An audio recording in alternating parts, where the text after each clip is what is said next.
رحيم، اهلا وسهلا بيكم في اولى حلقات برنامجنا فاصل كروي. برنامج هنتكلم فيه عن كل المباريات اللي موجوده في الدوري المصري ومباريات الدوريات الاوروبيه. النهارده هنتكلم معاكم على الجوله الحاسمه، جوله الحسم في الدوري المصري. الجوله القادمه المفروض هتتلعب مبارياتها جميعا في توقيت واحد الساعه 8 يوم 28. مباراه الاهلي وفاركو، مباراه سيراميكا كليوباترا وبيراميدز، تمام، لتحديد البطل، تكملة لبرضه صراع الصعود إلى المنافسات الأفريقية من المصري وسيراميكا كليوباترا والبنك الأهلي. تمام. المباراة مهمة في صراع المقدمة للقب وصراع المشاركة الأفريقية. أول ماتش بالنسبة لنا هيبقى ماتش الأهلي وفاركو. المباراة هي مباراة حسم الدوري. الأهلي 55 نقطة، يحتاج من اللقاء التعادل او الفوز ليعتبر الاهلي بطل للدوري لحين الفصل المحكمه الرياضيه في شكوى بيراميدز. المباراه الثانيه مباراه سيراميكا وبيراميدز. نادي سيراميكا بيحتاج للفوز لحاله تعثر المصري البورسعيدي اللي هو 39 نقطه وسيراميكا 37 نقطه. لو تعثر المصري بالهزيمه فسيراميكا هو اللي يشارك في الكونفدراليه. مباراه الاهلي وفاركو اللي هنتكلم عليها الاول، مباراة أعتقد إن نادي فاركو مش محتاج أو مش بيلعب بأي توتر في هذا اللقاء. التوتر والضغط كله على النادي الأهلي، الضغط كله على لعيبة النادي الأهلي والمدير الفني كابتن عماد النحاس والمساعدين بتوعه، إن إزاي هيقدر يخلص الماتش ده في أقرب وقت، ما يحاولش إن هو يزنق نفسه لغاية الدقيقة 90 زي ما حصل في مباراة البنك الأهلي. تمام. التشكيل ما اعتقدش ان الكابتن عماد النحاس هيغير عن اللعيبه اللي لعب بيهم، اللي مشاركين معاه في الخمس ماتشات والست ماتشات اللي هو لعبهم. التشكيل هيبقى هو ثابت زي ما هو.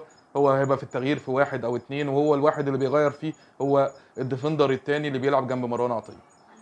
عاوز اتكلم عن نقطه واحده بس عن مروان عطيه مع عماد النحاس من بعد ما مشي كولر. دي النقطه الوحيده اللي هتكلم فيها عن الماتش ده. مروان عطيه من بعد ما مشي بعد ما مشي كولر ومسك الفريق عماد النحاس، بقى بيلعب لعب كله للامام. اي كره بيستلمها بيحاول يلعب تمريره اماميه، بيحاول يخترق الصفوف، بيحاول بقدر الامكان ان تمريرته تبقى فيها انتاجيه اماميه للمهاجمين للجناح. هو السبب في بدايه الهجمه في الهدف الاول في ماتش البنك الاهلي، وهو السبب في الهجمه برضو بتاعت الهدف الثاني. ومعظم التمريرات وتاثيره في الملعب كله تاثير ايجابي للامام.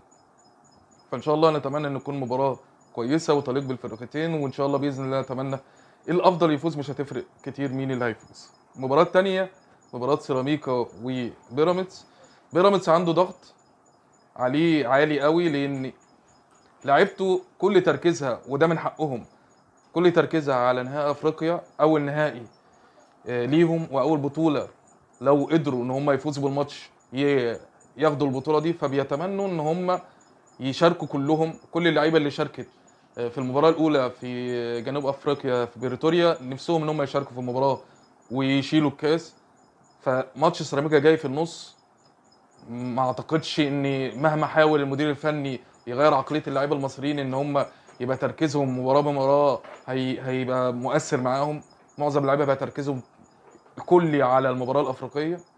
بس بتمنى ان هو بعقليه اللعيبه معظمهم الدوليين، اتمنى ان هم يبقى برضو عندهم يعني اداء نشوف اداء كويس في المباراه اللي في الدوري اللي مع سيراميكا. لان في المقابل فريق سيراميكا محتاج الفوز بالنسبه له، محتاج الفوز لعل وعسى يتعثر المصري، محتاج الفوز لعل وعسى يبقى مشارك في بطوله افريقيه السنه الجايه. فالمباراه اعتقد ان هي تبقى مباراه صعبه على بيراميدز ومباراه صعبه جدا على سيراميكا. وهنشوف ان شاء الله ايه اللي هتسفر عنه اللقاء، وباذن الله هنتابع معاكم بعد اللقاء بعد الجمل وبعد الافكار اذا كانت في مباراه الاهلي او في مباراه بيراميدز وسيراميكا، اللي تبين قد ايه الحاجات البسيطه والاشياء البسيطه اللي في اللقاء هي اللي بتفرق في نتائج اللقاءات. وان شاء الله باذن الله هيبقى لنا فيديو تاني بعد المباراه نتكلم فيه عن الموضوع ده.